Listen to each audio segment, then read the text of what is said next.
Hello students, you are welcome to our channel. आज हम वर्ग की परिधि और क्षेत्रफल की सेकेंड एक्सरसाइज के क्वेश्चन सॉल्व करेंगे।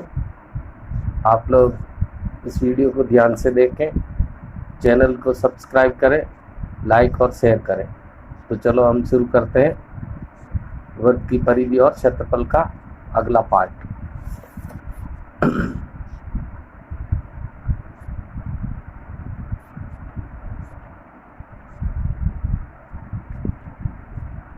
वर्ग की परिधि और क्षेत्रफल जो कि 10th क्लास की 15.1 और 2 एक्सरसाइज है, उसका एक क्वेश्चन आपको असाइनमेंट के तौर पर दिया था।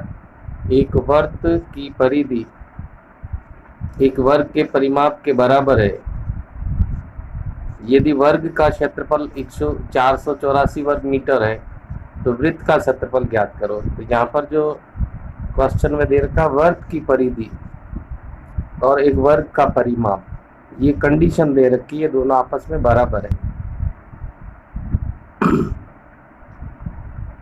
वर्ग की परिधि और वर्ग का परिमाप ये बराबर है, लेकिन आपके पास जो उपलब्ध है वो है वर्ग का क्षेत्रफल और ज्ञात करना वृत्त का क्षेत्रफल। बहुत ही अच्छा प्रश्न है। तो अक्सर हम प्रश्न का सॉल्यूशन जो है वो दी गई चीज से ही शुरू करते हैं। दिया है वर्ग का क्षेत्रफल, तो सबसे पहले अपन लेंगे कि इस प्रश्न में हमें वर्ग का क्षेत्रफल दिया हुआ है और क्षेत्रफल कितना दे रखा है, 484 वर्ग मीटर। अपने को वर्ग का क्षेत्रफल ज्ञात करना, और वर्ग के क्षेत्रफल में किस चीज की आवश्यकता होती है, वर्ग की त्रिज्या की। तो हमारे पास त्रिज्या नहीं है, तो हम इसी से कुछ निकालेंगे। तो वर्ग के क्षेत्रफल से, वर्ग का क्षेत्रफल किससे बनता है, वर्ग की भुजा से। यानी वर्ग का क्षेत्रफल होता है भुजा स्क्वायर। भुजा स्क्वायर की वैल्यू हो जाएगी 484 वर्ग मीटर। भुजा से अपन निकाल लेंगे, भुजा स्क्वायर से भुजा निकालेंगे, यानी वर्गमूल ले लेंगे। तो भुजा स्क्वायर का वर्गमूल भुजा हो गया, और सामने वाले जो 484 है इसका भी वर्गमूल निकाल लेंगे। तो 484 का वर्गमूल कितना होता है, 22। तो ये 22 मीटर वर्ग की भुजा आ गई। अब ये भुजा क्या काम करेगी, भुजा से अपन कहाँ चलेंगे, भुजा से चलेंगे वर्ग के परिमाप में, और परिमाप और परिधि बराबर है वर्ग की। तो परिमाप, वर्ग के परिमाप से वर्ग की परिधि में चलेंगे, परिधि से त्रिज्या निकाल करके वर्ग का क्षेत्रफल निकाल लेंगे। तो अब नेक्स्ट जो है वो अपन ज्ञात करेंगे वर्ग का परिमाप। किसी भी वर्ग का जो परिमाप होता है वो 4 इंटू भुजा होता है। तो 4 इंटू भुजा, आपके पास 4 इंटू भुजा का मान आपके पास पड़ा है कितना, 22 मीटर। तो इस प्रकार वर्ग का परिमाप कितना हो गया, 2288 मीटर। प्रश्न के अंदर ये शर्त लिखी हुई थी कि वर्ग की परिधि का जो मान है वो उस वर्ग के परिमाप के बराबर होगा। तो वर्ग की परिधि का मान कितना हो जाएगा, जितना इसका की वर्ग का परिमाप आया वो कितना आया, 88 मीटर। अब वर्ग की परिधि का मतलब हो गया, वर्ग की परिधि का सूत्र काम में लेंगे। वर्ग की परिधि का सूत्र क्या होता है, 2 पाई r। कितना हो गया, 88 मीटर। वैल्यू रखेंगे 2 पाई का मान कितना होता है, 22/7। r की जगह r आ जाएगा, बराबर में 88 मीटर। इससे r निकालते हैं तो r बराबर हो जाएगा 88 मीटर इंटू 2 और 22/7। इसको पक्षांतर कर देंगे, इस पक्ष में भेजेंगे तो 2 का हो जाएगा 1/2, यानी इसका व्युत्क्रम हो जाता है। 22/7 का हो जाएगा 7/22। 22 दूने कितने होते हैं, 44। 44 88 को काटता है 2 बार, तो 2 का 7 से गुणा करते हैं तो r की वैल्यू कितने हो गई, 7 दूनी 14 मीटर। ये वर्ग की त्रिज्या आ गई। अब अपन वर्ग की त्रिज्या से क्या ज्ञात कर लेंगे, वर्ग का क्षेत्रफल। इसलिए वृत्त का क्षेत्रफल, और वृत्त का क्षेत्रफल क्या होता है? पाई आर स्क्वायर। पाई का मान होता है 22/7, आर अभी अभी ज्ञात की थी 14 मीटर इंटू 14 मीटर। 7 के पार से ये 2 बार कट गया, ये हो गया 22 दूना 44, 44 इंटू 14, 14 चौक 56, 5 56 और 5 कितना हो गया? 61, 616 वर्ग मीटर इसका आंसर हो जाएगा। तो ये प्रश्न क्या था? सबसे पहले वर्ग का क्षेत्रफल है, उससे आपको भुजा स्क्वायर सूत्र लगाना, भुजा स्क्वायर से भुजा आएगी और भुजा को 4 से गुणा करने पर वर्ग का परिमाप आ गया। और वर्ग का परिमाप वर्ग की परिधि के बराबर है, तो वर्ग की परिधि का माप भी परिमाप ही होगा। परिधि का सूत्र होता है 2πr। सूत्र में मान रख करके r की वैल्यू यानी त्रिज्या 14 हो गई और त्रिज्या से क्षेत्रफल का मान निकाल लेंगे। अब यहाँ कुछ आकृतियां हैं, इनको समझने की आवश्यकता है। क्या है ये आकृतियां? ये वर्त है और ये वृत्त का केंद्र है, और ये वर्त की एक त्रिज्या OA और दूसरी त्रिज्या है OB। हम बात कर रहे हैं चाप। चाप कौन सा होता है? बिंदु A से वर्त की परिधि के बिंदु A से वर्त की परिधि के बिंदु B तक की जो दूरी है, ये जो लंबाई है वो चाप की लंबाई कहलाती है। और इन दोनों त्रिज्याओं के बीच जो कोण बनता है वो कोई न्यून कोण थीटा है। तो चाप की लंबाई का सूत्र पहले भी बता रखा है कि परिधि इंटू थीटा बटा 360 होता है, और 2 के पारे से 360 काटेंगे तो आप ये सूत्र भी काम में ले सकते हैं, पाई आर थीटा बटा 180। त्रिज्या खंड की बात करते हैं तो यहाँ पर सेम चित्र ये भी है, ये त्रिज्या पहली ओ है, ये दूसरी त्रिज्या ओ भी है, और ये चाप से बंद। यानी ऐसा कोई क्षेत्र जो 2 त्रिज्याओं और वर्त के चाप से परिबद्ध हो, यानी 2 त्रिज्याओं और चाप के मध्य स्थित क्षेत्र को त्रिज्य खंड बोलते हैं। ये लघु कोण है इसलिए लघु त्रिज्य खंड हो जाएगा, और ये यहाँ पर जो है वो दीर्घ कोण बनता है, इसलिए इसको ऊपर वाले को यानी यह त्रिज्या, ये वाली त्रिज्या और ये थीटा, ये जो त्रिज्य खंड बनेगा इसको बोलेंगे दीर्घ त्रिज्य खंड। इसी तरह यहाँ पर एक जीवा AB, AB जीवा कोई भी ऐसी रेखा होती है जो वर्त को 2 भागों में बांटती है। तो ये जीवा AB वर्त के 2 भाग बांटती है, एक वर्त का इधर वाला भाग हो गया और जो छायांकित कर रखा है, और एक ये ऊपर का भाग हो गया। तो ये छायांकित भाग जो है वो लघु कोण से बन रहा है इसलिए लघु वर्तखंड, और ऊपर वाला दीर्घ कोण से बन रहा है इसलिए वो दीर्घ वर्तखंड हो गया। तो जीवा वर्त को 2 भागों में बांटती है और प्रत्येक भाग जो है वृत्तखंड कहलाता है, छोटा भाग लघु वर्तखंड और बड़ा भाग दीर्घ वर्तखंड। त्रिज्य खंड के सूत्र में देखो आपको याद रखना, वृत्त का क्षेत्रफल पाई आर स्क्वायर इंटू थीटा बटा 360, और वृत्तखंड के सूत्र में यही सूत्र आपको याद रखना, पाई आर स्क्वायर थीटा बटा 360, पाई आर स्क्वायर थीटा बटा 360।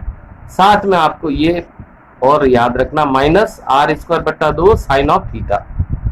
तो त्रिज्य खंड का जो सूत्र है उसी में आपको पीछे याद रखना माइनस आर स्क्वायर बटा 2 साइन थीटा, तो वो लघु वर्तखंड का क्षेत्रफल का सूत्र बन जाएगा। तो इससे संबंधित एक प्रश्न है, उसको देखते हैं। त्रिज्या 21 सेंटीमीटर वाले वृत्त का चाप केंद्र पर 60 डिग्री का कोण अंतरित करता है, तो ज्ञात करना। नंबर 1 चाप की लंबाई, त्रिज्य खंड का क्षेत्रफल और लघु वर्तखंड का क्षेत्रफल। तो चाप की लंबाई का सूत्र क्या होता है? अभी पढ़ा था, ये रहा 2 पाई आर थीटा बट्टा 360।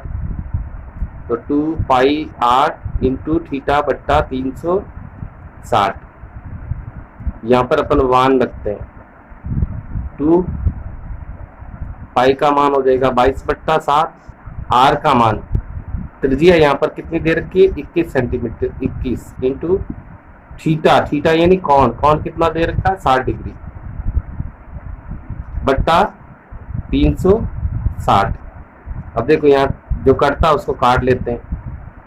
ये देखो 60 के पारे से 6 बार कट गया, 2 के पारे से ये 3 बार कट गया, ये 7 या कितना होता है 21 कट गया, कितना बचा 22।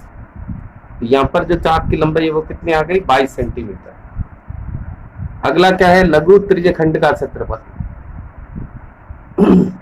तो लघु त्रिज्य खंड के क्षेत्रफल का सूत्र आपके पास ऊपर ही लिखा हुआ पाई आर स्क्वायर थीटा बट्टा 360। इसको अपन हल कर लेते हैं। तो इसका हल क्या बनेगा?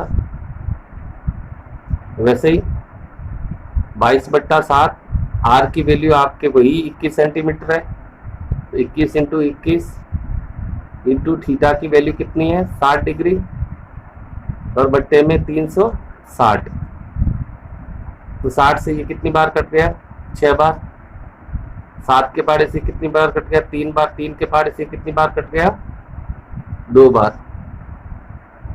तो अपने पास क्या बचा 22 इंटू 21/2 बचा, 2 से ही कट जाएगा 11 बार, गुना करते हैं 11 एकम 11 हासिल की 1, 11 दूना 22 और 1 23, यहाँ पर इकाई आएगी सेंटीमीटर स्क्वायर। देखो यहाँ पर जो है, यहाँ पर त्रिज्या का मान एक ही बार रखा गया इसलिए इसकी इकाई सेंटीमीटर ही आएगी, लेकिन यहाँ त्रिज्या का मान 2 बार आया, सेंटीमीटर इकाई यहाँ पर भी है, सेंटीमीटर इकाई यहाँ पर भी, तो सेंटीमीटर स्क्वायर हो जाएगा। अब लघु वर्गखंड का क्षेत्रफल का सूत्र पाई आर स्क्वायर थीटा बट्टा 360 माइनस आर स्क्वायर बट्टा 2 साइन ऑफ थीटा, ये होता है। तो वैल्यू रखते हैं, आप चाहो तो इसकी वैल्यू जो आई हुई ये काम में ले सकते हैं, लेकिन अलग से आता तो इसको पूरा सॉल्व करना पड़ेगा। 22/7 आर की वैल्यू है 21, यानी त्रिज्या का मान 21 सेंटीमीटर है और थीटा का मान इस प्रश्न में 60 डिग्री है, बट्टा 360 minus 360 degree minus r square, square यानी आर को मान को 2 बार लिखना, बट्टा 2 into sine of theta, theta का मान कितना डिग्री है 60 डिग्री। तो ये क्या बनेगा 6 चंग 36, 7 के पाड़े से कितनी बार कट गया 7 या 21, 3 के पाड़े से कितनी बार कट जाएगा 2 बार, वही 22 इंटू 21/2, 22 इंटू 21/2 की वैल्यू कितनी आई 231 माइनस 21 इंटू 21 ये हो जाएगा 441/2 और साइन 60 का मान कितना होता है √ 3/2 होता है। तो क्या वैल्यू हो जाएगी 231 माइनस 441 इंटू √3/2 दूनी 4, 4 अपन एलसीएम ले लेते हैं, तो 4 एलसीएम लिया तो 4 का इससे इंटू होगा, तो 4 एकम 4, 4 3 12 हासिल की 1, 4 दूनी 8 और 1 9 हो गया, माइनस यहाँ 4 में 4 का भाग लग गया, 4 कैंसिल हो गया, तो कितना बचेगा 441 इंटू √3, ये आपके वर्ग सेंटीमीटर इसका आंसर हो जाएगा। आप चाहो तो √3 की वैल्यू पुट कर दो, √3 की वैल्यू होती है 1.732, ये वैल्यू रख कर भी इसको सॉल्व कर सकते हो।